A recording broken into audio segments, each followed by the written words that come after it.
The US markets continue to soar to historical highs, and one of the reasons, arguably, is because huge tech stocks such as Apple and Alphabet support this growth.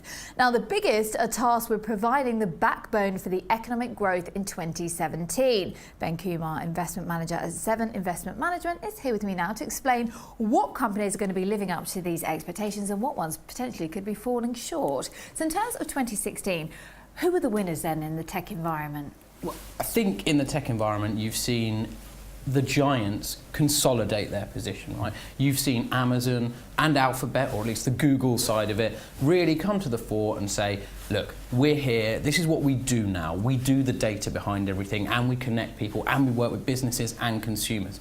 They've consolidated that position. Facebook, to my mind, has slipped a little bit when it comes to tech giants, running into problems over data again and again and again with regulatory authorities is a real issue. Data sensitivity is probably going to be the number one thing I think that consumers are concerned about for the next decade, right? You give all your information over to a Facebook and then you trust them with it. And as soon as that trust's broken, people start getting a little bit worried, and that will affect Facebook's ability to grow going forward. You know, you can acquire WhatsApp and that's fine, but you have to look after the data properly.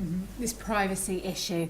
What are the new kids on the block in terms of the tech industry? Well, it's been pretty difficult to become a new kid on the block, right? I'm not saying that everything that's been done has already been done, but you know, there is a real marginalisation. You know, new tech firms are specialising in some incredibly niche areas, right? You know, you've got, I mean, the biggest way to explain it is that if you're a tech firm now, you try and announce yourself as the new Uber of laundry or of eating or of whatever. You know, you're trying to compare yourself to these larger firms and say, look, I can do the same thing, but for a very particular industry.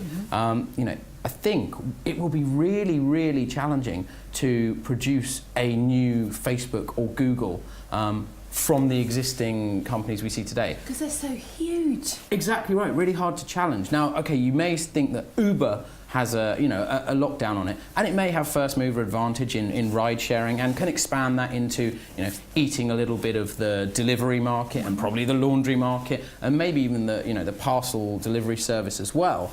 But I think even for Uber, even for a Goliath like that, you know, the edge in ride sharing is not the same as the edge in Facebook, right? Facebook has all of our data. We've given it over, right? You have my life and deal with it.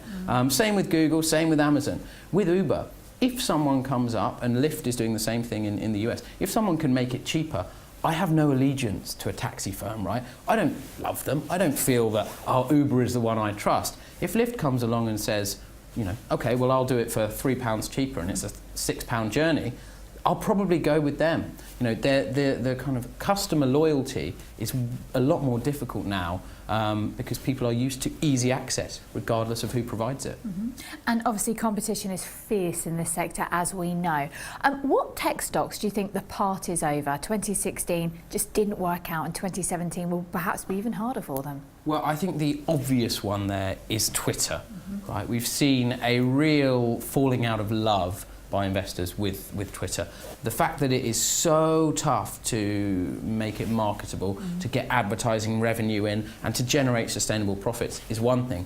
And the fact that the user base is falling off, or at least stabilising, right? You aren't getting many new people join Twitter. The people who have, you know, embraced it already are there because it is all about the content you want access to. And most people have found one way or another of getting that. Facebook provides part of it, just going on to Google, going on the news. You know, you have your established mediums. I guess the one potential boost for Twitter in 2017, you know, maybe there'll be a Trump effect. Maybe the fact that Donald Trump is using Twitter to communicate is going to get people galvanized again. You know, there was an outlandish suggestion that, okay, Donald Trump's given up his business empire. What if the Trump business buys Twitter? It seems to be his main means of communication. You know, he might not be involved with it anymore, but it's an interesting idea. The other side of that coin is, if you're a big tech firm, do you buy Twitter now, when you know that there's this risk that Donald Trump will do something inflammatory and you will get blamed for it? We've seen a couple of Twitter senior execs leave. You know, the company is in trouble. It's ubiquitous and it's everywhere. It doesn't make any money. It's interesting how Trump is even impacting the Twitter just by using it. Absolutely. That's all he's done, and really that's the whole point. Yeah, and I think the other big impact Donald Trump will have is this focus on companies, particularly US companies, that he sees as betraying the US by going abroad, by keeping taxes abroad. Apples, right. So your Apples, your Amazons, anyone who's producing goods abroad, or indeed just keeping their revenues offshore, is going to be subject to a personal attack. And I do mean Trump, listing your company in his tweets, coming out in speeches and saying it. He's already said that he has a reasonably personal vendetta with Jeff Bezos of Amazon. That is a bit of a warning sign. It won't stop Amazon making money, it won't stop them being profitable and growing, but it might give investors pause for thought.